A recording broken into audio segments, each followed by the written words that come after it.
Bisnis kecil itu kategorinya seperti apa? Dioperasikan dan dimiliki secara independen ya, serta tidak mendominasi pasar. Dikatakan dia kecil, kenapa? Dia tidak mendominasi pasar, teman-teman. Ya, tapi dia bagian dari pasar gitu. Lalu kontribusi dari bisnis kecil dapat diukur berdasarkan efeknya terhadap 3 aspek sistem ekonomi ini, teman-teman. Dikatakan dia bukan mendominasi, tapi dia mempunyai kontribusi terhadap pasar. Sehingga itu akan ada efeknya terhadap sistem ekonomi. Apa saja? Penciptaan lapangan kerja. Bisnis kecil, teman-teman, ya, sekecil-kecilnya itu pasti akan ada karyawannya 1 atau 2, teman-teman, untuk bisnis kecil. Ya, tidak mungkin dikerjakannya semuanya, direktur, sekretaris, keuangan, pekerja, semua dikerjakan. Bisnis kecil itu minimal mempekerjakan, membuka lapangan kerja. Akhirnya dampak ekonomi membantu sistem ekonomi. Bisnis kecil itu juga katanya ada inovasi, teman-teman. Ya, dia akan berpikir, saya akan melakukan bisnis kecil hal apa? Apakah saya harus berinovasi? Ya, misalnya jual asalnya cireng biasa, akhirnya variannya banyak. Ya, itu dia berinovasi, bisnis kecil itu. Nah, apakah si kecil ini tidak mempunyai pengaruh terhadap bisnis besar? Ada, teman-teman. Ya, katanya penyokong bisnis besar. Mungkin saja dia beli bahan bakunya dari suatu perusahaan yang besar ya, teman-teman ya. Nah, itu menjadi dia penyokong bahan bisnis besar.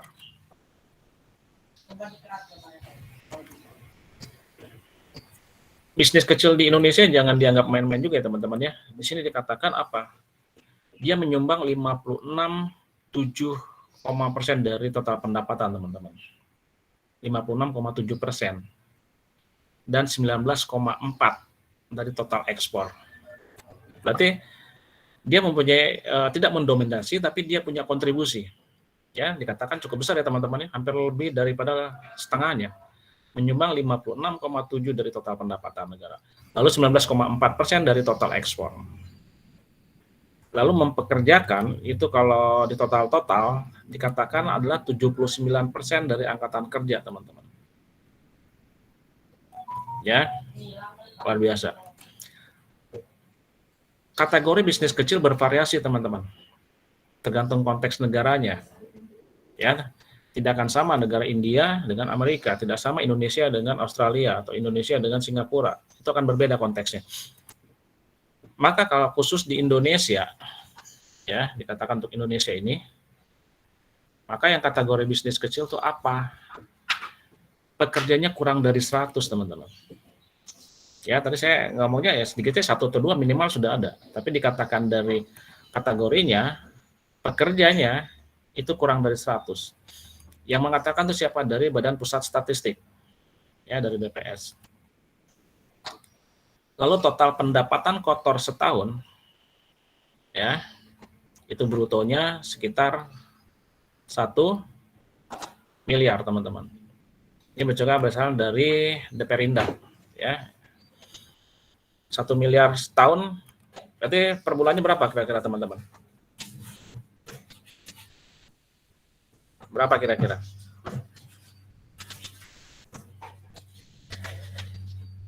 Per bulannya kita dapat berapa juta itu? 85 jutaan ya? Kurang lebih ya? Kurang lebih lah ya, 8 nggak akan sampai 85 sih, gitu ya. Per bulannya segitu. Oke. Kalau UKM ini, teman-teman, bisnis UKM juga termasuk bisnis kecil. Itu berdasarkan Undang-Undang Nomor 9 Tahun 95, teman-teman. Dikatakan apa kategori bisnis kecil itu? Memiliki kekayaan bersih.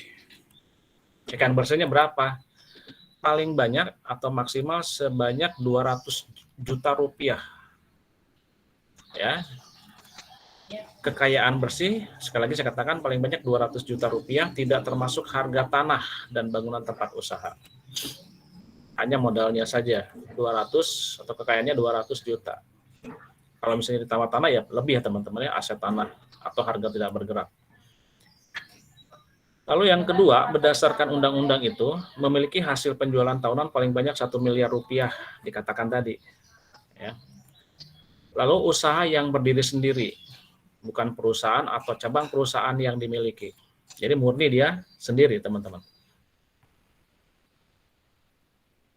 Ya, atau dimiliki, dikuasai atau terafiliasi baik langsung maupun tidak langsung dengan usaha menengah skala besar. Jadi dia nggak ada hubungannya dengan yang skala menengah atau yang besar. Dia murni usahanya sendiri, berdiri sendiri. Lalu berbentuk usaha yang dimiliki oleh perseorangan. Ya, kita sudah pernah singgung di awal itu bentuk-bentuk usaha, teman-teman, badan usaha ya, ada yang perseorangan. Berbentuk usaha yang dimiliki oleh perseorangan, badan usaha yang tidak berbadan hukum, atau badan usaha yang berbadan hukum termasuk koperasi juga. Bisa dia tidak berbadan hukum atau badan usaha yang berbadan hukum termasuk koperasi. Koperasi ada hukumnya juga, teman-teman ya. Ada berbadan hukum. Gitu. Oke, selanjutnya. Dari UKM itu ada 4 kelompok, teman-teman. Yang pertama, livelihood activities, UKM. Ya, ini model yang pertama, jenis yang kelompok pertama. Di sini apa dimaksud dengan livelihood activities? Adalah bertujuan mencari kesempatan kerja, mencari nafkah. Mereka tidak memiliki jiwa kewirausahaan. Jumlah mereka sangat besar, teman-teman. Livelihood activities ini. Ya. Apa contohnya, teman-teman? Gambar kiri bawah itu, teman-teman, livelihood activities itu. Dagang kaki lima. Ya.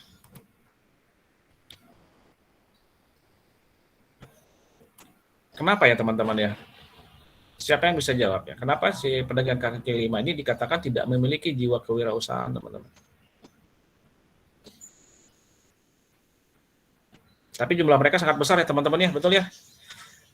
Hampir di setiap sudut ada, di setiap pengkolan ada kaki lima. Padahal yang dagang kakinya cuma 2, teman-teman. Ya kan? Kira-kira kenapa itu? Dia dikatakan tidak memiliki jiwa entrepreneur. Cok, siapa yang tahu? Firman tahu nggak, Firman?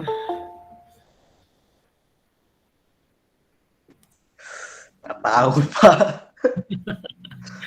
Selamat pagi, Octavia. Setahu Ya. saya emang kewirausahaan, Pak. Kewirausahaan ya? Kalau dibuatnya sendiri, iya. Oke. Oh, berarti itu kewirausahaan ya? Iya, Pak. Oke. Imam bisa bantu jawab nggak? Kenapa si pedagang kaki lima ini tidak dikatakan hampir tidak memiliki jiwa kewirausahaan?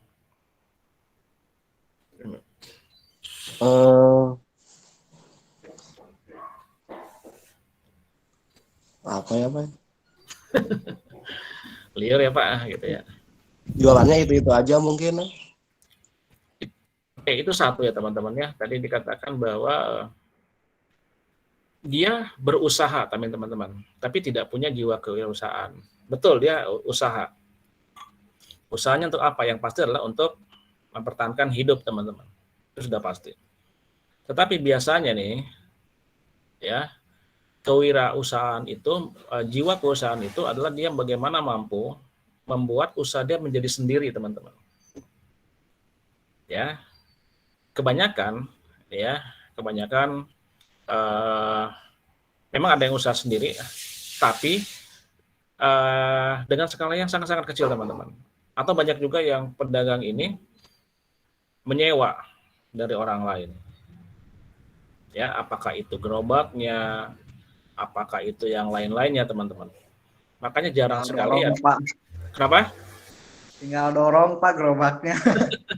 Tinggal jual doang. Kalau enggak yang misalnya yang jongkok ya, teman-teman ya, tinggal nungguin gitu ya. Itu yang kaki lima seperti itu. Nah itu, tapi jumlah mereka sangat besar, teman-teman. Yang kedua, kelompok yang kedua katanya micro enterprise, UKM. Ini bersifat margin. Ya.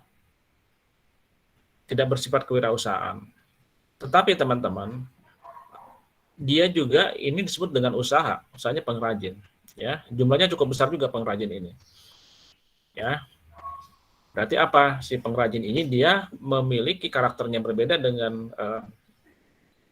si pedagang kaki lima itu. Pengrajin ini punya skill. Dia punya skill baik, tapi skillnya itu kan pasti ada sesuatu skill yang dia miliki. Contohnya pengrajin kayu. Pasti dia punya skill bagaimana membuat kayu itu diolah menjadi sebuah barang atau produksi. Ya, pengrajin perak, pengrajin emas gitu ya, atau pengrajin mebel dan seterusnya. Itu yang kedua. Yang ketiga, small dynamic enterprise. Ini sudah agak sedikit di atas. Memiliki jiwa kewirausahaan, teman-teman. Jumlah mereka lebih kecil dibanding yang dua tadi. Tapi mereka sudah mampu menerima pekerjaan subkontraktor dan impor. Ya. Tapi jumlahnya lebih sedikit dibanding yang dua tadi. Oke, berarti dia sudah punya jiwa kewirausahaan. Kenapa? Karena satu, bisa dikatakan si bisnis kecilnya ini sudah bergerak, teman-teman. Ya. Sudah bergerak ke arah yang menengah. Kenapa? Menerima pekerjaan subkontraktor, ya. Jadi dia misalnya tidak melakukan sendiri. Dia rekanan dengan kontraktor-kontraktor yang lain. Oke, seperti itu. Lalu yang keempat, fast moving enterprise UKM. Ini sama, tipikalnya 3 dengan 4 sudah memiliki jiwa kewirausahaan. Banyak menghasilkan pengusaha kelas menengah. Jumlahnya lebih sedikit lagi, gitu ya. Yang dia gerak cepat, teman-teman, bisnisnya. Berarti dari segi modal juga dia paling besar, ya, dari keempat itu. Oke, sekarang kita lanjut ke bisnis kecil. 4 faktor katanya teman-teman yang ikut menyebabkan kegagalan bisnis kecil. Kenapa bisnis kecil banyak yang gagal? Kenapa bisnis kecil tidak berkembang menjadi lebih besar lagi ke arah menengah atau ke lebih besar? 4 faktor ini teman-teman yang menjadi pemicunya. Tapi apakah ada dari 4 ini? Ada teman-teman ya, tapi ini faktor besarnya. Yang dikatakan manajer tidak berkompeten dan tidak berpengalaman. Ya. Mungkin kan pernah kita singgung bahwa perusahaan persorangan teman-teman ya, kadang-kadang dia dibangun atas dasar kekeluargaan, betul ya? Itu ponakan saya, angkatnya jadi manajer walaupun dia tidak punya kapabilitas gitu. Oh, ini menjadi supervisornya kenapa? Oh, ini mah adik ipar saya gitu. Mengangkat sesuatu jabatan atau yang strategis itu tidak berdasarkan kompetensinya. Makanya dikatakan manajer tidak kompeten, teman-teman, dan tidak berpengalaman. Itu hal yang pertama. Yang kedua, kurang memberi perhatian. Nah, contohnya tadi gini, bisnis kecil ya, termasuk tadi tukang jualan, teman-teman. Dia kurang memberikan perhatian, bagaimana sih supaya saya lebih maju? Bagaimana sih saya asalnya gerobak 1 pengen jadi gerobaknya 2? Bagaimana gerobak 2 saya punya toko, punya kios, gitu kan? Bagaimana saya gitu? Jarang berpikir seperti itu, teman-teman. Ya cukuplah untuk makan, cukuplah untuk mendapat penghasilan. Jadi dia kurang memberi perhatian terhadap apa perkembangan daripada bisnis kecilnya itu. Padahal bisnis kecil itu, bisnis besar itu, teman-teman, tidak mungkin muncul kalau tidak mulai dari bisnis kecil. Ya kan ya?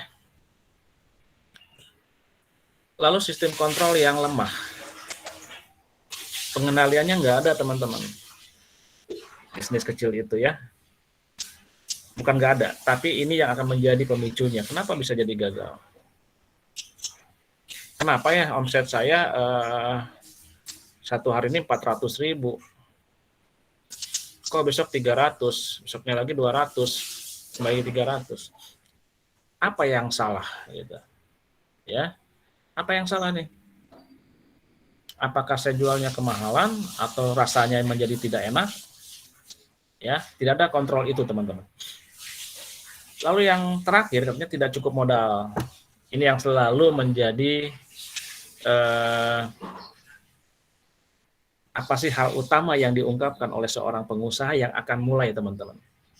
So, misalnya Nurdin ya. Nurdin, kamu atau usaha tuh. Pasti yang pertama dipikirkan adalah apa? Aduh Pak, modalnya dari mana tuh Pak? Betul ya Nurdin ya? Atau yang lainnya kan betul ya? Modalnya dari mana? Nah ini yang menjadi 4 hal yang utama dalam kegagalan bisnis teman-teman. Kalian ada mata kuliah proses bisnis nggak teman-teman?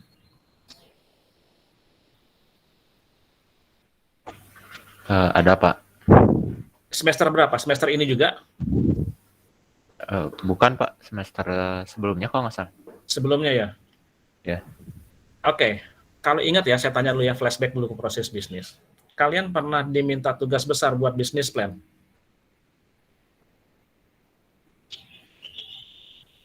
Membuat proposal bisnis teman-teman? Atau kalian diminta untuk merancang sebuah bisnis? Kalian harus mengatur itu dari nol sampai dengan kira-kira nanti omsetnya berapa.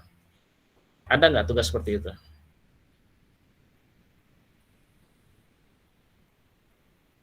Putra ingat? Ada Pak, tugas besarnya. Tugas besarnya bisnis plan ya, membuat rencana bisnis ya. Oke. Nah teman-teman saya mengingatkan lagi, apa hubungannya proses bisnis ya? Jadi, senjata utama pada saat orang bisnis berusaha bisnis katanya adalah modal teman-teman. Saya nggak punya modal saya dari mana gitu. Kalau saya pinjam dari bank nggak percaya sama saya. Apa yang saya agunkan gitu kan? Masa harga diri yang diagunkan ya teman-teman ya. Nah, pada saat kalian di proses bisnis teman-teman, kalian disuruh minta membuat suatu bisnis, apapun itu, bisnis kecil ya. Lalu kalian sudah mulai menganggarkan, membuat proposalnya, berapa biaya yang dibutuhkan, berapa dana yang nanti akan terserap di bagian sumber daya, di aset, ya. Kalian akan bingung di situ. Ya kenapa? Membuat sebuah bisnis plan yang kita belum paham. Ya. Nanti uangnya dari mana? Karena bisnis plan itu teman-teman merekayasa bahwa uang itu ada, bisnis plan itu. Ternyata di bisnis plan, kalau kalian masih ingat teman-teman, modal itu kan tidak perlu dari kita ya teman-teman ya. Betul ya? Modal itu di bisnis plan dikatakan pada mata kuliah bisnis plan bahwa modal itu bisa dicari dari orang pihak kedua atau pihak ketiga. Menjadi apa? Berarti menjadi investor. Misalnya Rahayu nih pengen buka warnet bisnis kecil, lalu dia ajak tetangganya yang modalnya cukup, gitu ya. Tetangganya bilang gini, Pak, saya mau buka warnet, sok modalin saya 30 juta misalnya atau 50 juta. Nanti saya atur keuangannya bagaimana, pendapatannya berapa, saya laporkan dengan baik. Ya. Nah, itu yang menjadi sesuatu yang senjata teman-teman dalam bisnis plan atau di dalam manajemen bisnis ini. Modal bisa dicari teman-teman, ya secara teori ya, walaupun sulit. Ya. Si Bapak mau bilang sulit atau Pak lah tenang, ya. Tetapi di dalam teorinya teman-teman bahwa modal itu tidak hanya terpaku pada modal dari kita teman-teman. Ya. Dulu saya punya waktu saya kuliah teman-teman. S1 ya, tetangga saya bilang gitu, kamu kuliah di informasi ya, gimana kalau katanya prospek warnet, kalau saya modalin kamu siap nggak untuk menangani itu, gitu ya. Nah hal seperti itu teman-teman, saya nggak punya modal tapi mungkin ditawarin, kenapa? Mungkin ada nanti ikatan kerjasama, gitu ya. Nah ini teman-teman yang menjadi kendalanya. Tidak cukup modal. Dan ini yang selalu yang menjadi momok yang menakutkan nih teman-teman. Karena kalau kepemimpinan nggak baik, manajer itu kadang-kadang tidak terlihat langsung atau hancur gitu ya, ambruk. Tapi kan kalau untuk memulai modalnya dari mana? Nah ini yang selalu menjadi ketakutan. Maka ini teman-teman yang menjadi kegagalan. Oke, yang berikutnya bagaimana kalau faktor yang menyebabkan keberhasilan?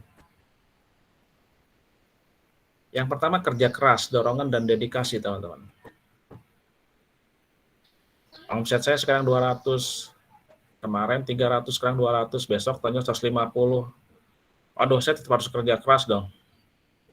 Jangan tambah melempem. Oke, saya harus gimana nih ya supaya bisa ini? Apakah saya jualnya langsung ngetok pintu ke pintu gitu kan? Nawarin atau bagaimana? Yang jelas harus kerja keras. Lalu kedua, permintaan pasar akan produk atau jasa yang disediakan, teman-teman. Nah, pada saat kalian melihat misalnya di zaman-zaman sekarang, kalian harus bisa melihat permintaan pasar, harus jeli. Masa-masa gini apa sih yang menjadi permintaan pasar? Ya, kejar di situ, teman-teman. Ya, jasa apa sekarang yang lagi dibutuhkan pada saat seperti ini? Nah, itu harus bisa melihat. Itu yang menjadi faktor keberhasilan. Yang ketiga, kompetensi manajerial. Jadi kompetensi manajerial itu bisa dua hal, teman-teman. Bisa menghancurkan, bisa meningkatkan. Kalau nggak pintar-pintar, hancur. Kalau baik, berarti meningkat. Yang nomor 4, percaya nggak teman-teman? Percaya, Pak. Jelas. Saya pisan, Pak. Misalnya keberuntungannya, hidup ini memang pasti ada salah satu sisi keberuntungan, betul ya? Betul, Pak. Betul, Pak. Saya belajar nih, kuliah nih, sampai malam belajar. Teman kalian belajarnya cuman sejam, itu asal-asalan. Ternyata beruntung. Soal yang keluar adalah yang dia pelajarin. Akhirnya nilainya lebih bagus. Yang belajar 1 jam sama yang belajar 7 jam, teman-teman. Ternyata apa? Dia beruntung. Ya, dalam kehidupan ini kita percaya, teman-teman. Keberuntungan salah satu aspek dalam kehidupan manusia, keberuntungan. Sama-sama jual combro, nah dia mah habis wae, kita enggak, gitu kan. Beruntung pisan katanya gitu kan. Pasti kita ada faktor keberuntungan. Gitu. Yang ke-13 slide-nya. Kelompok industri bisnis utama teman-teman itu ada di 7 kriteria ini ya, atau 7 golongan ini. Yang pertama katanya di bidang jasa. Lalu bidang konstruksi, keuangan dan asuransi, grosir ya. Grosir itu adalah toko yang sifatnya besar, teman-teman ya. Grosir itu dia biasa menyiapkan bahan-bahan atau untuk yang dijual lagi sama toko-toko kecil atau warung-warung kecil, itu grosir. Lalu eceran, perakitan dan transportasi. Kalau dilihat di sini persentasenya, teman-teman, bisa terlihat bahwa apa? Di bidang jasa. Ya, jasa itu lebih besar di 50%. Jasa banyak, teman-teman. Tukang cukur jasa, ya kan? Tukang cukur jasa. Apalagi bengkel jasa. Kalau penyewaan lapangan futsal itu jasa bukan, teman-teman? Jasa penyewaan, Pak. Ya, itu jasa juga sama. Kalian ngerental lapangan 2 jam mau futsal, dia kan menyediakan jasa. Jadi jasa ini yang paling besar dari bisnis, teman-teman. Hampir di 50%, lebih sedikit. Lalu lain-lainnya 6,9%, perakitan 4,4%, keuangan asuransi 4,%, grosir 6%, transportasi 2,76%, ini konstruksi 12,7%. Jadi yang terlihat bahwa di bisnis jasa ini yang besar, teman-teman. Kalau melihat fenomena seperti ini, kalau kalian ingin membuat bisnis, teman-teman, oke, cari yang paling besar. Kemungkinannya di apa? Di jasa. Ini, teman-teman, saya cerita dikit ya. Waktu saya kuliah S1, teman-teman, komputer pertama kali saya beli gitu ya. Saya beli pertama kali komputer. Zaman itu masih zamannya banyak orang menggunakan jasa ketikan, teman-teman. Ya, kalau kalian lihat di depan-depan kampus suka ada ya jasa pengetikan, jasa translate gitu ya. Nah, waktu itu zamannya saya masih itu, teman-teman. Masih ngetik plus ngeprint itu Rp700 per lembar. Saya melihat peluang itu ya lumayan, tapi saya tidak iklankan. Soklah siapa yang mau, saya bilang. Saya ketikin 1 lembar, 2 spasi, 700 perak. Plus ngeprint. Lumayan teman-teman untuk uang jajan. Ya. Jadi melihat peluang, kalau kalian kira-kira nih apa nih kompetensi kalian, buat itu menjadi jasa. Pak, saya nggak punya modal, Pak. Wah, ini kayaknya cocok nih teman-teman. Misalnya ya, yang punya motor mahasiswa, lu nggak punya modal, tetangganya orang sibuk semua misalnya. Kalian kasih tahu sama orang tua kalian pada di grup tetangga gitu. Sok siapa yang mau belanja bulanan, kasih listnya. Saya yang beliin, saya yang anter. Jasa kalian cuma beli dan nganter teman-teman. Ya terbantu orang-orang kan yang sibuk ya. Wah lumayan nih ada ini, kalian ambil jasanya. Jasa beli sama jasa ngantar 50.000 misalnya. Berarti 1 orang. Bagi orang yang tidak punya waktu teman-teman, 50.000 itu sedikit teman-teman. Ya, ngapain repot saya 50.000. Oke Pak, sini Pak, Bu, daftar yang saya mau ini, yang mau dibeli, gitu kan? Oke, kalian belanja. Kalau nggak punya modal gimana? Didahulukan deh Bu uangnya Pak, gitu kan? Ya nggak punya modal nih, uangnya dari mana? Adalah dahuluin lah, kira-kira berapa? Kasih 1 juta misalnya. Oke, kasih bonnya ini, jasanya 50.000 kan lumayan teman-teman ya. Itu jasa juga. Atau misalnya jasa apa? Ada anak-anak tetangga kecil-kecil lagi belajar komputer, kasih jasa teman-teman. Ya, kursus komputer, ngetik, Excel, gambar, drawing dan seterusnya kan lumayan. Melihat pangsa pasar jasa lebih besar teman-teman. Oke, seperti itu. Lalu kita masuk ke wirausahaan teman-teman, ya, entrepreneur. Dikatakan wirausahaan versus pemilik bisnis kecil. Kalau wirausahaan teman-teman dikatakan apa? Individu atau pelaku bisnis yang menerima baik resiko maupun peluang teman-teman. Nggak mungkin seorang entrepreneur itu dia tidak mengetahui resiko. Seorang yang memulai bisnis hanya 2 resikonya teman-teman. Ya, bangkrut atau maju. Betul ya? Dan dia sudah pasti memikirkan itu. Kalau bangkrut berarti saya nggak kembali modal, hancur modal saya. Tapi harus berani mengambil resiko itu seorang entrepreneur. Dan dia bisa melihat peluang, seperti saya katakan tadi. Oh ya, daripada saya di rumah, itu daring, ada teman yang tetangga butuh. Oke, saya mencari peluang itu. Yang penting halal kan teman-teman ya. Nah, gitu kenapa harus gengsi gitu. Siapa sekarang orang bisa makan dengan gengsi teman-teman? Oke, itu wirausaha teman-teman. Dia artinya sudah memikirkan resikonya, ya, dan dia mampu melihat peluang. Itu wirausaha. Tetapi pemilik bisnis dikatakan gini, sekedar memulai bisnis baru dengan harapan memperoleh pendapatan yang cukup. Beda entrepreneur dengan seorang pemilik, teman-teman.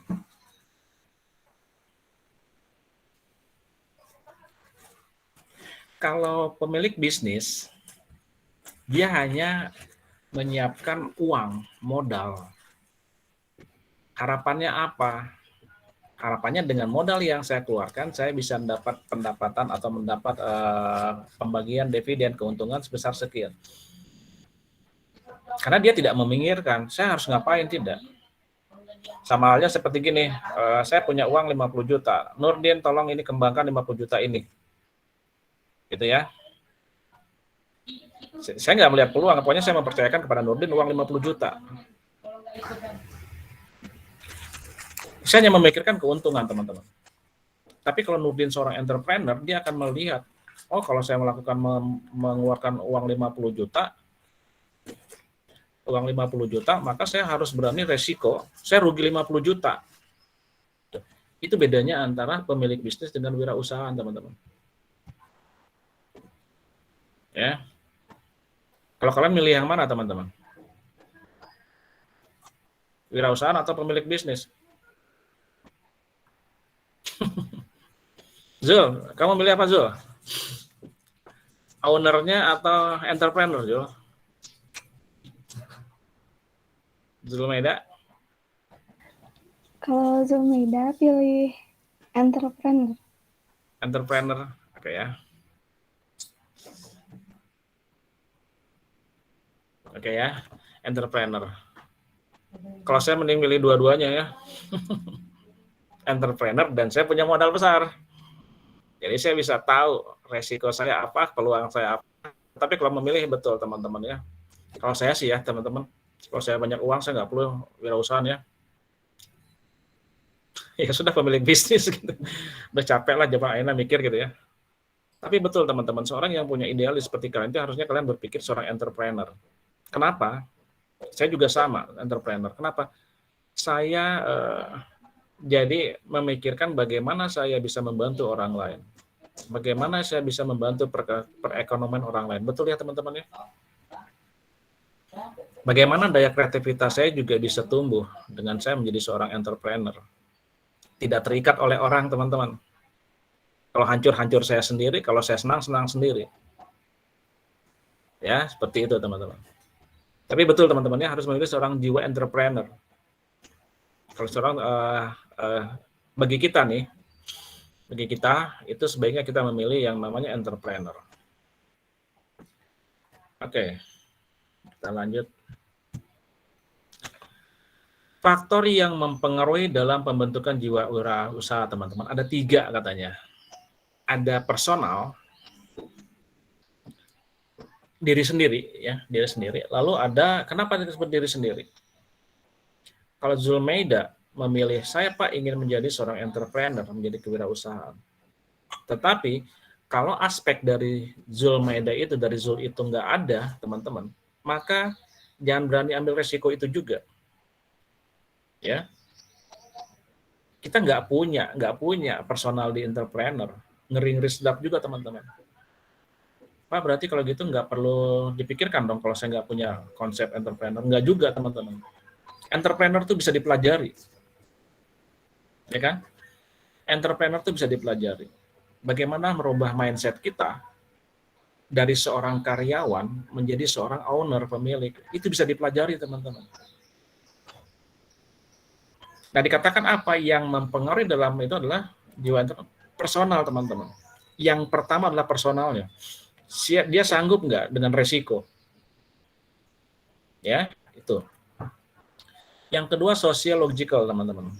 Dikatakan menyangkut hubungan dengan keluarga, menunjang atau tidak. Zulmaida lahir mungkin di tengah-tengah orang tuanya pengusaha, ya, wira swasta, berwirausaha. Maka setidaknya Zulmaida akan berpikir menjadi seorang entrepreneur. Gitu ya teman-teman ya. Contoh teman-teman. Ini Presiden Jokowi ya teman-teman ya. Presiden Jokowi. Dia lahir dari seorang lingkungan entrepreneur. Dia bukan lahir dari seorang politikal teman-teman. Maaf saya mengambil contoh ini ya. Lalu dia tumbuh di situ. Anak-anaknya tumbuh melihat orang tuanya entrepreneur dari pengrajin kayu. Anak-anaknya mulai di entrepreneur.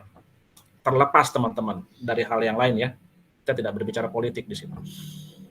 Tapi anak-anaknya melihat, oke, bapak saya dulu pengusaha kayu. Pengusaha kayu pasti akan mewariskan teman-teman usaha kayunya. Betul ya? Ya mungkin putra punya orang tua pengrajin perak misalnya gitu. Tidak mungkin itu tidak diwariskan sama putra. Betul nggak? Berarti lingkungan keluarga akan membentuk seorang jiwa entrepreneur, teman-teman.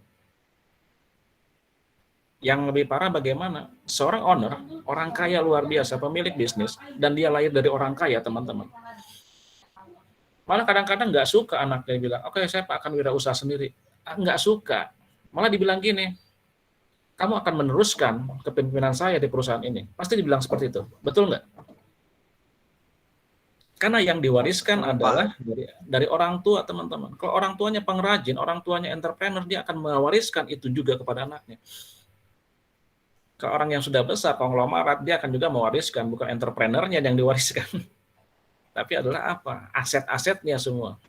Berarti lingkungan itu akan membentuk seorang menjadi jiwa entrepreneur. Gitu ya teman-teman ya. Pasti akan diturunkan jiwa-jiwa itu kepada anak-anaknya. Dan biasanya juga harapan orang tua gitu kan. Kalau bapaknya dokter, anaknya dia minimal adalah yang dokter. Orang tuanya yang tentara, adalah diwariskan dari anaknya seperti itu. Orang tuanya pemilik toko emas, maka diwariskan nanti anak-anaknya jualan emas. Ini teman-temannya ada masih saya dulu ya. Dia bapaknya punya bengkel teman-teman. Bengkel motor, bengkel mobil sama penjual toko aki teman-teman. Aki mobil, aki motor. Jadi kalau saya beli ke situ, beli aki mobil atau aki motor, saya dapat diskon teman-teman. Ya. Jadi nggak enak hati saya kalau beli aki mobil atau aki motor di situ. Setelah saya tanya-tanya teman-teman, dia ini udah generasi ketiga teman-teman. Generasi ketiga menjual itu dan jasa itu. Dan salah satu karyawannya teman-teman, itu udah seumuran dengan kakeknya. Berarti si kakek ini yang bekerja di situ, walaupun tenaganya sudah ngerang, tetap dipakai teman-teman. Karena apa? Dia sudah loyal terhadap kakeknya dulu. Kakeknya dia udah bekerja di situ, bapaknya dia udah bekerja di situ. Sekarang anaknya juga dia pun bekerja di situ. Jadi itu ya teman-teman ya, jiwa itu yang nanti akan diteruskan kepada anak-anak. Apakah bisa Pak seorang entrepreneur lahir dari seorang yang keluarga bukan entrepreneur? Bisa nggak?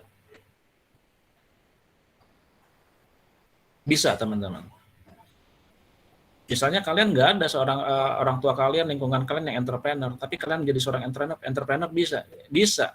Kenapa? Kalian mungkin sudah mempunyai kompeten, ya, mempunyai ilmu tentang kewirausahaan, dan kalian menjadi orang yang idealis, menjadi orang yang kreatif, inovatif. Saya teman-teman dulu, ini cerita lagi. Saya waktu kuliah teman-teman ya, kalian tahu BIP teman-teman? BIP tahu ya? Nah, ini lucu teman-teman. Saya 2 kali usaha dengan teman saya, 2 kali gagal teman-teman. Pertama, saya jualan ini teman-teman, jualan belut goreng tapi crispy. Gitu ya. Saya jualin, masukin ke warung gitu. Ternyata tidak berkembang teman-teman. Oke lah, nggak jadi masalah. Modal habis gitu ya. Lalu yang kedua, teman saya bilang, apa ya nolnya gitu. Oke, kita buat itu yuk, anyaman, tas anyaman tapi dari kertas koran katanya gitu. Payu mual cek sih teh. Nyobaan we cenah gitu kan tanpa modal gitu ya. Modalnya cuma koran bekas. Saya jualan teman-teman. Ya, status saya kuliah waktu itu saya buat anyaman teman-temannya untuk wanita gitu. Saya ngemper teman-teman di BIP waktu zamannya boleh ngemper di luar ya. Saya jualan gitu, saya bawa 99 tas dengan teman saya ini, saya nongkrong saja di depan BIP itu. Ya, di pedagang kaki 5. Lumayan teman-teman. Payu 2 gitu ya. Saya jualan 50.000, 30.000 gitu. Saya bukan seorang entrepreneur, keluarga saya bukan seorang entrepreneur, teman-teman. Tapi saya ingin mencoba pada jalur entrepreneur. 2 kali saya coba, saya gagal, teman-teman. Saya berpikir gini, saya berarti bukan jalan saya di entrepreneur ya. Oke, saya cari jalan yang lain. Oke, saya masuk ke dunia pendidikan.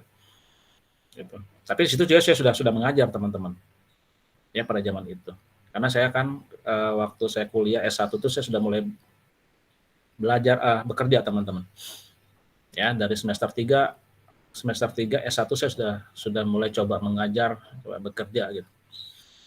Nah, akhirnya apa? Ya oke, saya coba. Saya bukan jiwa entrepreneur, tapi saya mau coba. Asik ternyata teman-teman. Ya, asiknya kenapa? Kalau rugi teman-teman. Gondok ya. Ada rugi, tapi itu nikmatnya. Oh iya, ternyata seseorang memulai sesuatu usaha itu nggak segampang membalikan telapak tangan, gitu ya. Oke, itu yang tentang lingkungan teman-teman. Lalu ada tentang lingkungan environmental. Menyangkut faktor lingkungan seseorang di mana ia dibesarkan. Oke. Juga sama. Seperti yang saya bilang teman-teman. Saya udah pernah cerita tentang yang namanya boneka Horta teman-teman. Sudah pernah saya cerita belum ke kalian? Udah Pak. Sudah ya. Nah, yang dikatakan environmental di situ adalah bagaimana situasi lingkungan di situ membentuk orang menjadi entrepreneur, teman-teman. Satu kampung itu disebut dengan kampung horta. Kenapa disebut kampung horta? Semua penduduk situ menjadi seorang entrepreneur, membuat boneka itu.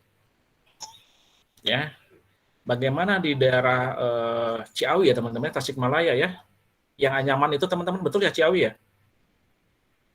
Tasik, anyaman bambu. Bagaimana lingkungan itu menjadi seorang semua adalah pengrajin bambu.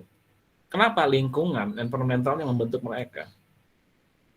Ya, bagaimana di daerah Cianjur orang menjadi pengrajin apa, asinan gitu ya, Sukabumi mochi. Lingkungan sekitar itu yang membentuk mereka menjadi seorang entrepreneur. Mau nggak mau gitu. Ya, itu teman-teman. Ini adalah faktor-faktor yang mempengaruhi dalam pembentukan jiwa seorang entrepreneur, personal, sociological, dan environmental. Ada yang mau bertanya ya? Lalu yang berikutnya, bagaimana membuat rencana bisnis, teman-teman? Pada saat kalian membuat bisnis, ya, itu pasti harus ada rencana, teman-teman. Kita jangan jadi siganugelo, teman-teman, semua nggak direncanakan. Sesuatu yang tidak direncanakan, maka nanti akan hancur, teman-teman ya. Kita nggak punya planning. Hal yang kecil, sebagai seorang mahasiswa, kalian itu nggak mengisi KRS nggak, teman-teman? Sama dosen wali. Mengisi ya? Iya Pak, mengisi. Namanya kan kartu rencana studi atau FRS ya, form rencana studi. Apakah online atau tatap muka? Pak, bagaimana saya IP saya 3,7 Pak? Boleh nggak saya merencanakan ngambil mata kuliah yang di atas? Dosen wali kalian bilang, oh iya kamu 3,7 ya, oke saya ACC untuk ngambil ke atas. Dosen wali kalian akan meng-approve, akan meng-SC, kenapa? Kalian akan, dilihat, kalian akan sanggup nih untuk ngambil ke atas. Sama waktu saya kuliah juga, saya banyak ngambil ke atas. Kenapa? IP saya juga baik juga teman-teman. Jadi saya ngambil, rencana saya ngambil ke atas, oke, dan di ACC. Jadi hal kecil dari pengambilan mata kuliah saja, kalian sudah harus mengisi sebuah rencana. Apalagi dalam bisnis, teman-teman. Jangan jadi bisnis yang tanpa dasar, tanpa rencana, hancur gitu ya. Rencana bisnis merupakan titik awal untuk sebuah bisnis baru, di mana wirausahaan meringkaskan strategi bisnis untuk perusahaan baru. Sama sehalnya pada saat kalian bisnis plan, teman-teman. Rencana bisnis. Saya mau buat apa nih? Ya. Masa saya mau buat di perumahan nih, teman-teman, bisnis toilet umum. Saya buat proposal buat toilet umum 4 pintu gitu ya, atau 4 kamar 4 toilet. Payu mual payu, teman-teman. Ya kalau di lingkungan itu. Pak, bagaimana kalau saya buat di daerah-daerah tempat wisata yang tidak ada toiletnya sedikit? Wah, itu bagus. Ya, teman-teman.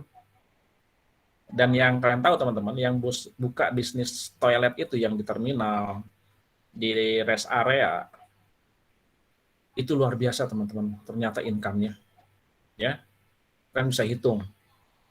Dia bangun aset bangunan saja, lalu ada karyawannya 1 atau 2 orang. Ternyata setelah saya tahu, saya tanya-tanya, omsetnya luar biasa, teman-teman. Ya, kalah seorang ASN sama orang yang bekerja di perusahaan. Luar biasa. Kelihatannya jorok. Bisnis bisnis toilet. Ternyata uang semua di situ. Ya, sama halnya yang punten ya, tukang nyedot tinja, teman-teman ya, bisnis. Oh, dia melihat keren banget kan ya, tapi kan menjijikan, teman-teman ya. Dia sudah nyedotnya dibayar gitu ya, teman-teman ya, nyedotnya dibayar, lalu dia mau buang pun dibayar, teman-teman. Dia buangnya kemana? Ke perkebunan. Disemprotnya gitunya. Jadi kalian makan sayur dari perkebunan teh bekas semprotan itu, teman-teman. Rahayu langsung gitu. Aduh, si bapak mah jadi enek. Enggak, teman-teman, seperti itu kan. Dia nyedot dibayar. bayar 400.000. Udah dinyedot bayar, mau dibuang aja dia dibayar teman-teman. Dibayar sama perkebunan. Panyemprotkan sawi orang, sosin orang cina. Semprot. Aduh, makanya manis-manis teman-teman sayur itu. Luar biasa ya. Tiara ya, jangan jadi nggak mau makan sayur ya. Sedap ya. Oke. Lalu yang kedua, rencana itu akan semakin penting, katanya rencana bisnis itu, karena kreditor dan investor memerlukan sebagai alat untuk memusulkan. Kalau kalian buat proposal sama saya, Pak, saya mau buka usaha rental PS. Ternyata proposal kalian tidak menarik saya, teman-teman. Saya nggak mau, saya nggak mau kayaknya tidak menjanjikan. Atau sama curiga ya segala-gitunya akan lanjut. Ya gitu teman-teman. Saya juga dulu pernah niat teman-teman buka rental PS sebenarnya. Rental PS gitu. Usaha lumayan ya, passive income. Istri saya bilang buka rental PS. Saya mikir-mikir, saya nggak mau lah, saya bilang gitu. Nah, nggak mau cina. Saya nggak mau, saya mendapat uang tapi saya merusak generasi anak-anak kecil, saya bilang. Rusak ya teman-teman ya. Kayowe di PS gitu. Waduh, dipanggil ibunya teh. Kadia mah tuh mah. Dia kagok cina asik gitu kan. Akhirnya saya nggak mau teman-teman. Saya memutuskan saya tidak mau. Padahal pada zaman itu rental PS luar biasa teman-teman. Tapi saya bilang istri saya nggak mau merusak generasi anak-anak yang seharusnya sekolah menjadi lupa main di warnet, saya bilang. Saya nggak mau dengan bisnis seperti itu. Ya. Nah pada saat kalian juga membuat proposal bisnis, investor akan melihat kamu kredibel nggak, bakal maju mual gitu. Kalau nggak akan maju, mah ngapain saya titip modal sama Putra kalau nanti hancur gitu ya. Udah saya keluar modal banyak, ya ruginya banyak. Putra nggak punya, si Putra nggak bisa dituntut sama saya. Kalau modal saya nggak balik, karena memang kerjasamanya harus saling percaya. Gitu. Tapi kalau saya melihat, wah Putra bagus nih, dia buat proposalnya bagus, dan cara kerjanya bagus. Oke, saya berani tanam. Ini Putra 500 juta, silakan pakai. Hitung-hitungannya per bulan kamu harus lapor sama saya, laporan keuangannya selesai teman-teman. Ya. Jadi rencana itu harus sangat baik supaya apa? Itu bisa memancing investor yang nggak punya modal jadi punya modal teman-teman. Oke, lanjut nomor 18. Business plan, rencana bisnis. Dikatakan rencana bisnis memutuskan strategi untuk produksi dan pemasaran, unsur-unsur legal dan organisasi serta akuntansinya. Jadi pada saat kalian juga pada saat merancang bisnis pada awal itu teman-teman ya, bisnis plan itu, saya sudah pernah membuat ini teman-teman. Ya, waktu kuliah S2 juga saya ada mata kuliah bisnis plan. Saya diminta untuk membuat bisnis plan. Saya harus merencanakan pegawainya berapa, ya, sampai saya harus scan KTP teman-teman pada bisnis plan itu. Ya, bagaimana saya harus merekrut orang-orang, saya harus mencantumkan nama pada bisnis plan itu si A, si B, tidak boleh fiktif teman-teman. Ya, duitnya untuk ini, lalu nanti jamnya segini, kira-kira pesaingnya di mana, kira-kira keunggulan saya di mana, sampai detail teman-teman. Laporan keuangan saya nanti akan 3 tahun pertama bagaimana. Nah pada saat saya membuat itu, maka itu harus bisa dibaca bahwa kalian bisa menangkap atau merencanakan itu dengan baik. Ya, sampai dengan akuntansinya sendiri dibilang, laporan keuangannya. Selanjutnya, wirausahaan harus memutuskan untuk membeli bisnis ada atau mulai dari nol. Ya, dikatakan di situ. Wirausahaan saya akan meneruskan atau saya membuat dari nol. Kalau keuntungannya, kira-kira kalau bisnis dari kita beli bisnis orang lain, apa keuntungannya teman-teman? Kira-kira apa ya? Saya beli dari Gio. Gio punya usaha, Gio nggak mau melanjutkan, saya beli. Boleh nggak? Boleh. Kira-kira apa ya keuntungannya bagi saya? Saya membeli usaha dari Gio. Membeli dan meneruskan usaha Gio. Apa kira-kira keuntungan pertamanya?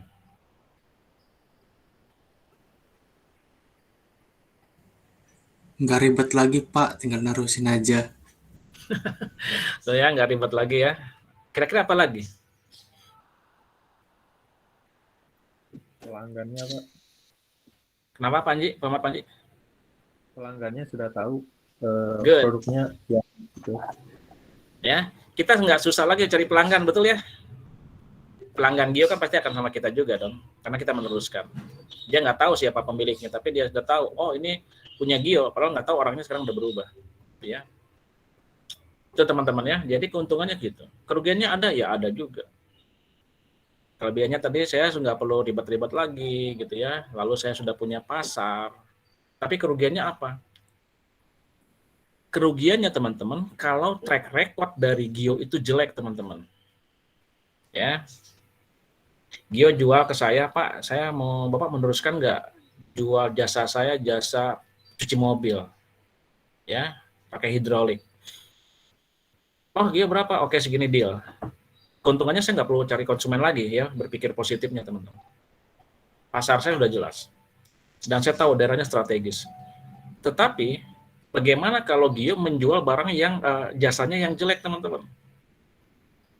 Setiap ada mobil yang masuk ke situ selalu baret-baret, rusak, ada yang hilang. Saya nu ketempuhan kan? Saya yang ketangkep. Saya sudah punya pasar, akhirnya saya beli, ternyata Gio sudah tahu nih Pak, pasti konsumen akan kabur, saya jual aja. Ternyata saya yang jadi ketempuhannya. Konsumen bilang, saya nggak akan mau lagi ke situ, setiap mobil saya ke situ baret-baret, terus ada yang hilang atau rusak. Nah, saya dan rugi dong ya teman-teman ya. Tapi kalau dari nol juga boleh ya, boleh saja teman-teman. Ya, nol tadi keuntungannya apa? Kita tahu dari awal prosesnya seperti apa. Kerugiannya apa? Yang tadi katakan Gio, ribet Pak, ngurus-ngurus gitu, cari modalnya gini-gini sekian-sekian. Oke lah. Berarti masing-masing dari awal atau meneruskan itu punya keuntungan dan kelebihan masing-masing. Oke, sekarang pertimbangan bentuk kepemilikan bisnis teman-teman. Ya, pertimbangan bentuk kepemilikan bisnis yang pertama kebutuhan modal. Selalu muncul si modal ini teman-teman ya. Si modal ini selalu muncul, kebutuhan modal. Lalu yang kedua resiko usaha. Ya. Kalau ada resiko usaha, kenapa? Makanya dipelajari teman-teman resiko usaha itu. Makanya kalian punya ada mata kuliah ini enggak? Resiko manajemen enggak? Manajemen resiko. Ada nggak? Nggak ada. Nggak ada ya. Ada mata kuliah manajemen resiko, teman-teman. Resiko itu bukan untuk dihindari, teman-teman. Hidup ini selalu punya resiko. Kalian kuliah juga punya resiko. Resikonya apa? IP jelek. Ya. Resiko yang mungkin tidak tahu. Apakah nanti pembiayaan cukup sampai di awal, sampai di akhir. Tidak tahu, teman-teman, resiko itu. Tetapi kalau kita tahu resiko, bukan berarti kita menghilangkan resiko, teman-teman, tidak. Resiko usaha selalu ada. Tukang bakso, ya, nggak laku nih, gitu. Atau tukang es cendol, es dawet, ya. Musim hujan gini, teman-teman, dia harus punya tahu resikonya pasti penjualannya sedikit. Nah, sekarang bagaimana dengan resiko usaha? Bukan dihindari, tapi diminimalkan, teman-teman. Kalau saya resikonya 5, kalau saya tahu manajemen resiko, maka saya bisa tahu, oh ya resiko saya 5, saya akan membuat resiko saya jadi 2 saja. Gitu. Supaya tong rugi-rugi teuing lah, jangan rugi-rugi amat lah, gitu, teman-teman ya. Resiko usaha selalu ada. Makanya ada juga orang yang menghindari resiko, teman-teman, dengan cara-cara yang curang, teman-teman. Minggu lalu kita pelajari dengan cara-cara apa? Tukang bakso, ya, takut nggak laku, bakso-baksonya diformalin, teman-teman. Supaya apa? Supaya awet. Kalaupun nggak laku, saya bisa nyimpen 1 bulan 2 bulan. Kalau tukang bakso yang dibuat sendiri, produksi rumah, teman-teman, dia nggak akan tahan lama, betul ya? Tetapi kalau dia cara-cara licik menghilangkan resiko dengan cara apa? Kasih formalin pengawet. Nah, kan licik, teman-teman. Etika bisnisnya nggak ada, merugikan orang lain. Dia bukan meminimalkan resiko, tapi menghilangkan resiko dengan cara-cara yang curang. Itu nggak boleh, teman-teman. Lalu harus ada pengawasan dan kemampuan manajerial. Sudah dikatakan tadi, kemampuan manajerial menentukan sukses atau tidak suksesnya bisnis, teman-teman.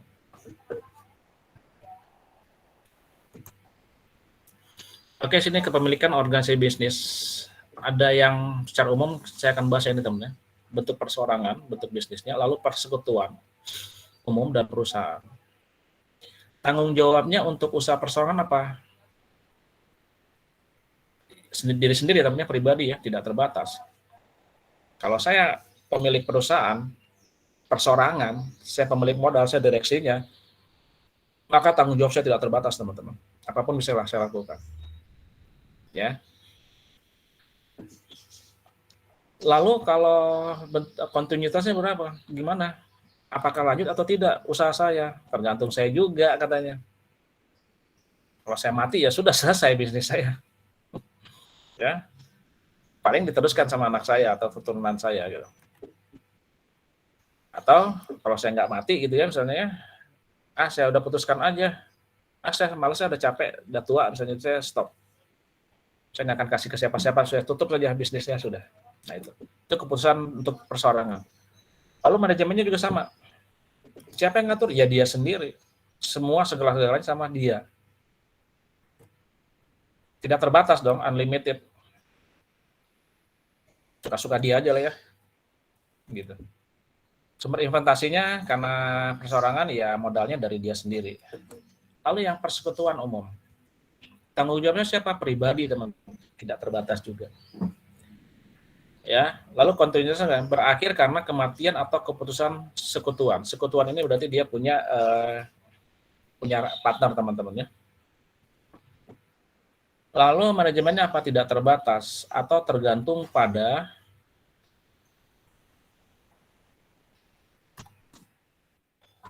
perjanjian persekutuan. Oke, kita usaha ini cukup ya 5 tahun. Oke, 5 tahun. Ya, itu. Lalu sumber investasinya modalnya apa? Pribadi berdasarkan persekutuan juga. Lalu bentuk bisnis yang ketiga, perusahaan, itu tanggung jawabnya apa? Para investor, teman-teman. Ada berapa orang investornya? 3 orang, berarti dia menjadi penanggung jawabnya. Lalu kontinuitasnya bagaimana?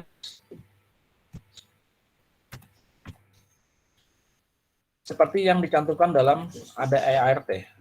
Perusahaan punya anggaran dasar dan anggaran rumah tangga, teman-teman. Itu yang mengaturnya, ya. Lalu manajemennya bagaimana? Di bawah pengawasan dewan direksi. Ada direksinya. Jadi tidak boleh semena-mena. Ya, tapi kecuali kalau direksinya yang semena-mena, teman-teman.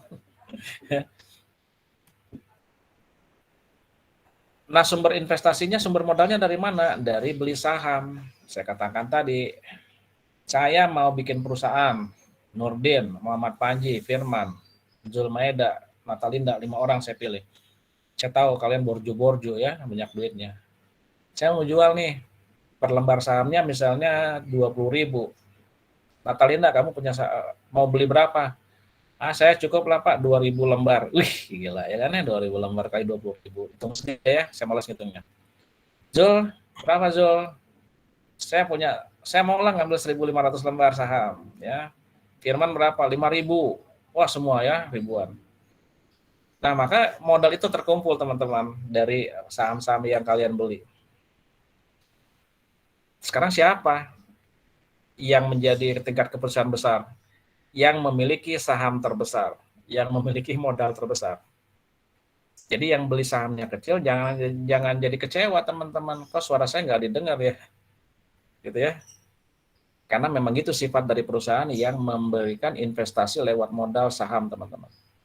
Wayahna gitunya. Kalau kita misalnya suara kita tidak begitu dianggap. Karena apa? Memang modal kita kecil. Ya. Itu sudah dalam aturannya. Ya jangan kecewa, jangan merasa bagaimana. Ya aturannya seperti itu ya diikutin saja. Oke, berikutnya jenis perusahaan. Ini juga pernah kita bahas tapi akan detail sini teman. Perseroan terbatas terbuka. Ya, perusahaan yang sahamnya secara luas dipegang dan dapat dijual kepada masyarakat umum. Kalau kalian lihat teman-teman banyak ya sekarang jual trading gitu ya, sampai pun aplikasinya dijual. robot trading. Pernah dengar? So, beli robot trading ini aplikasinya 4 juta. Kalian tinggal duduk manis katanya. Kalau sahamnya naik, dia robot trading ini akan membaca situasi itu dan jual. Itu sampai sebegitunya. Ya, persetujuan terbatas terbuka berarti dia menjual saham kepada siapapun, teman-teman. Oke, Putra punya uang 5 juta atau 2 juta. Boleh nggak bermain saham? Ya boleh saja. Tapi khusus untuk PT yang terbuka. Bagaimana Pak dengan 2 juta? Ya kalau 2 juta untungnya ya nggak mungkin ya. Pengen untung yang menitip saham 20 juta, nggak mungkin gitu. Ya kalau misalnya mancingnya dengan umpan yang kecil, ya ikannya ikan kecil, teman-teman. Modal kita kecil, ya keuntungannya kecil. Modal kita besar, ya sama, teman-teman ya. Modalnya besar. Untungnya juga besar. Yang tertutup kebalikan dari terbuka, teman-teman. Ya, berarti hanya dipegang atau diedarkan pada orang-orang tertentu saja. Lalu S corporation, teman-teman. Hasil campuran antara terbuka dan tertutup. Ya, terdalam persekutuan dikelola dan dioperasikan seperti perusahaan, tetapi dianggap sebagai persekutuan untuk tujuan pajak. Ya, nanti coba kalian lihat ini. S-nya apa sih singkatannya? Oke, campuran antara perusahaan tertutup dan persekutuan. Persekutuan itu berarti dia mempunyai kolega, teman-teman ya. Mempunyai, bukan hanya pribadi. Jadi, sudah tertutup, berarti dia campuran dengan yang seperti firma gitu juga, persekutuan. Yang keempat, yang disebut LLC. Limited Liability Corporation, hibrid, ya gabungan antara perusahaan terbuka, tadi yang tertutup sekarang terbuka, dan persekutuan, Limited Liability Corporation, yang para pemiliknya dikenakan pajak sebagai sekutu, tetapi menikmati manfaat tanggung jawab terbatas. Ya, kalau di sini dilihat teman-teman. Dioperasikan seperti perusahaan tetapi dianggap sebagai persekutuan untuk tujuan pajak. Kalau di sini apa dikatakan bahwa sekutunya para pemiliknya dikenakan pajak sebagai sekutu. Ya. Dia punya nih. Saya dikenakan pajak. Pajaknya apa? Sama seperti saya kena dalam persekutuan. Ya. Oke. Dan menikmati manfaat tanggung jawab yang terbatas. Kelima, perusahaan profesional. Bentuk kepemilikannya mengizinkan para profesional mengambil manfaat perusahaan sementara memberikan mereka tanggung jawab bisnis terbatas dan tanggung jawab profesional yang tidak terbatas. Ya, ini perusahaan-perusahaan yang profesional, teman-teman ya. Lalu perusahaan multinasional.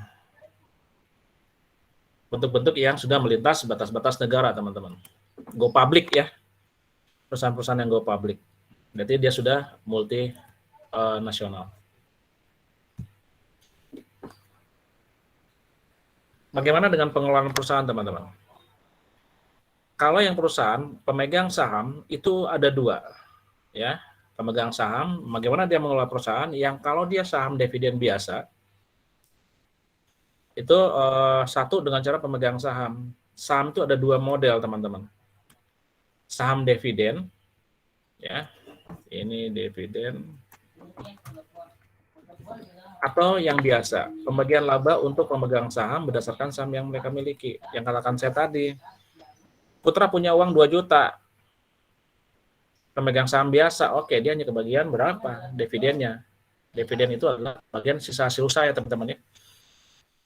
Keuntungannya berapa? Bagi sama Putra. Berapa? Ya hitung saja persentase dari 2 juta. Gitu. Ya. Lalu yang kedua, saham preferen, teman-teman.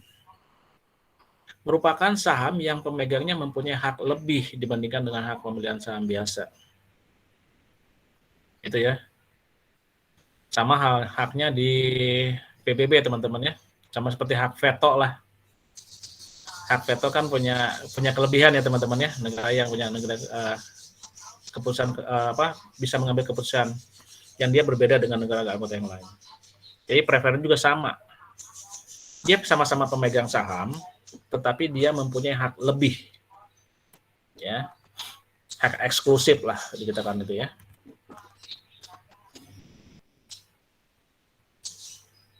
Oke, berikutnya Isu dalam pengelolaan perusahaan, teman-teman.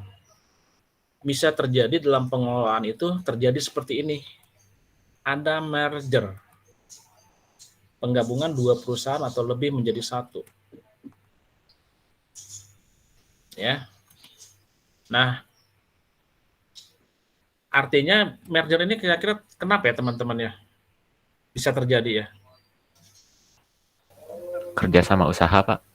Satu kerja sama usaha, lalu apa lagi?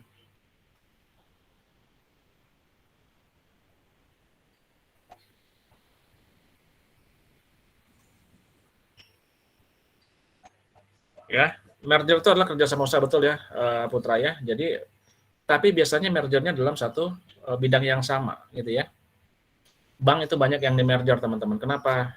Mungkin dari segi modalitasnya dia udah kurang, teman-teman, modalnya. Misalnya di bank A sama bank B, di merger dari bank C. Kenapa? Mungkin bank BI, Bank Indonesia, melihat bank A ini nggak sehat. Ya, bank B sehat, oke kita merge aja, kita gabung. Gitu ya. Bagaimana manajemennya? Ya tinggal mengatur siapa yang modalnya paling besar.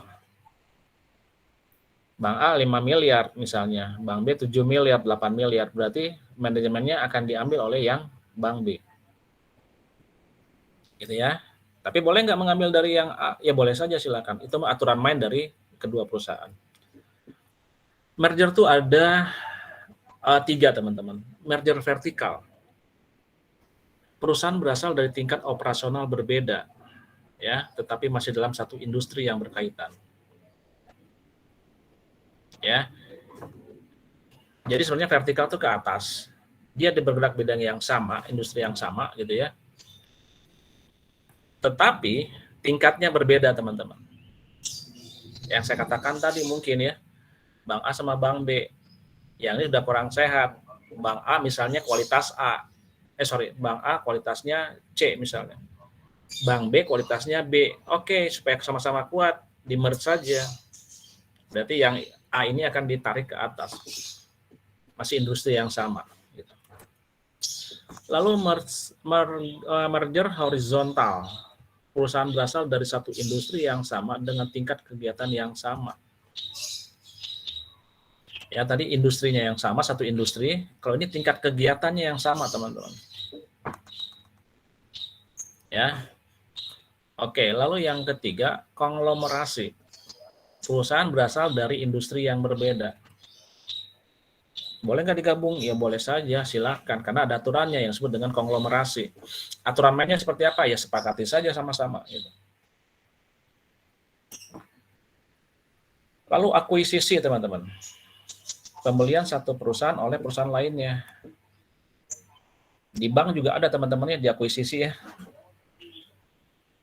Teman saya ada kerja di Bank X, di bank swasta ini di Bandung ini, banknya diakuisisi, dibeli. Orang-orangnya sebagian ditarik, ada yang di pensiun dinikan. Diakuisisi, diambil alih. Dengan cara apa? Dibeli, teman-teman. Lalu divestitur. Penjualan satu unit bisnis atau lebih oleh perusahaan. Ya. Kira-kira paham nggak nih teman-teman? Kira-kira seperti apa? Divestitur nih, penjualan satu unit bisnis atau lebih oleh perusahaan.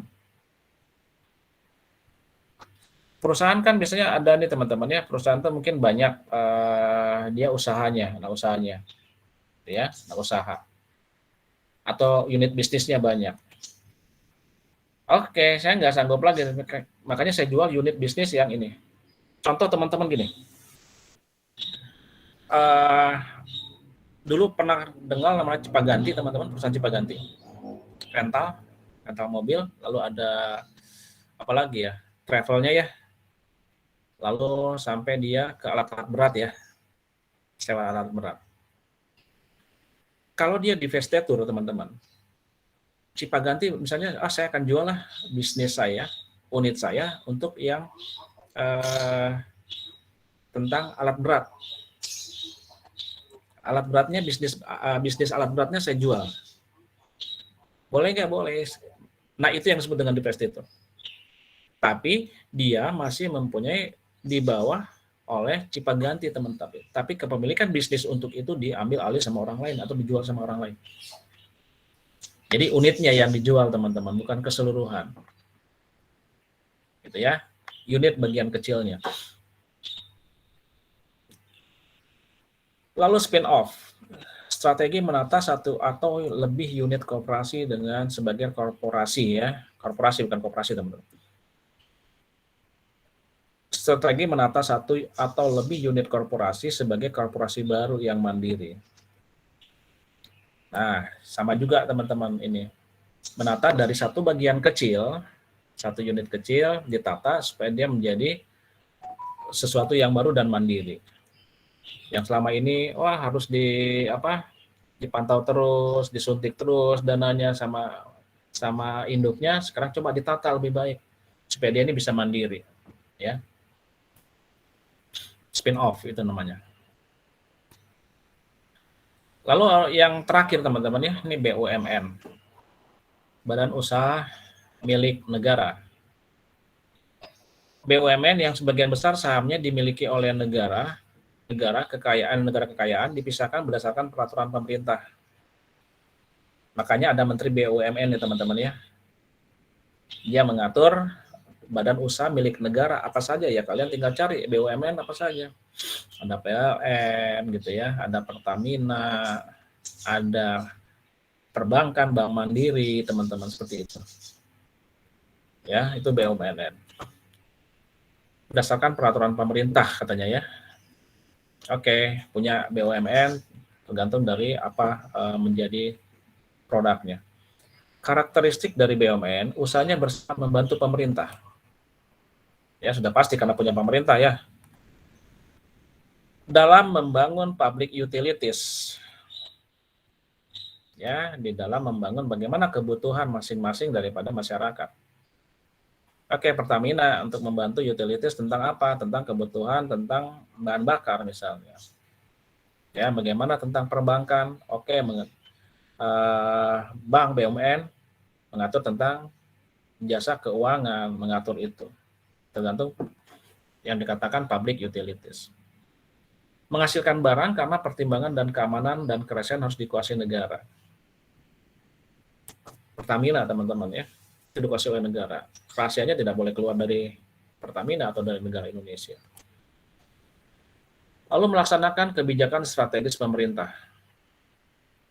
Melaksanakan kebijakan strategis. Makanya teman-teman, kalau misalnya dikatakan pada saat banyak demo dulu ya, kan polisi langsung menurunkan ya, untuk mengamankan aset-aset negara, objek-objek vital. Nah itu. Kenapa? Setelah banyak kebijakan strategis pemerintah. Dan tujuannya melindungi keselamatan dan kesejahteraan masyarakat. Sudah pasti teman-teman. Lalu usaha bersifat komersil dan fungsinya dapat dilakukan oleh swasta. Ya. Bukan berarti pada saat dia tujuannya untuk mensejahterakan rakyat, teman-teman, bukan berarti jadi free. Jadi nggak bayar. Oke, si bensin gratis nih. Semua ngisi bensin. Kalau biaya produksinya kita beli juga mahal, teman-teman. Bangkrut lah Indonesia ya, teman-teman ya. Wah, gas LPG gratis, dari Pertamina dikasih gratis, hancur atau negara ya. Dikomersilkan, teman-teman. Oke, jualnya lah silakan. Diambil untung sedikit. Tapi turun ke bawah ke reseller, akhirnya untungnya jadi banyak. Yang banyaknya bukan untuk negara, teman-teman, tapi adalah untuk resellernya. Gitu ya. Jadi boleh dikomersilkan. Dikatakan kan seperti untuk mensejahterakan rakyat ya, untuk keperluan rakyat teman-teman. Makanya kalau kalian tahu ya, misalnya ada jual yang di Pertamina teman-teman, Pertalite, tapi harganya harga premium, ada ya? Ada nggak? Ada yang ngisi Pertalite, harga premium? Itu salah satu teman-teman disubsidi dari pemerintah bagi siapa? Tapi yang angkutan kota teman-teman, itu khusus angkutan kota, motor kan ya. Masa sih kalian nggak pernah ngisi nggak Pertalite harga premium? Nggak tahu, Pak. Nggak disamain harganya, Pak. Nggak disamain, tinggal bayar aja. Enggak teman-teman, ya kalau kalian lihat ya, ada misalnya, saya nggak tahu, tapi masih ada yang saya lihat. Karena saya nggak pernah kebagian itu teman-teman, ya. Kalau saya ngisi, karena saya bawa mobil plat hitam, itu saya nggak boleh itu. Karena itu subsidi untuk angkutan kota, untuk kendaraan roda 2. Coba kalian perhatikan atau jangan samain bayar. Orang kaya ya, nggak perlu lihat harga, bayar full tank isinya gitu. Nah sebenarnya ada teman-teman kasih subsidi, tetapi lama akan semakin dihilangkan. Kalian beli Pertalite, kan premium dihilangkan, jadi Pertalite. Tapi untuk menjaga stabilitas, maka angkutan kota dan kendaraan roda 2 silakan mengisi Pertalite, tapi dengan harga premium teman-teman. Seperti itu. Oke, sampai sini teman-teman.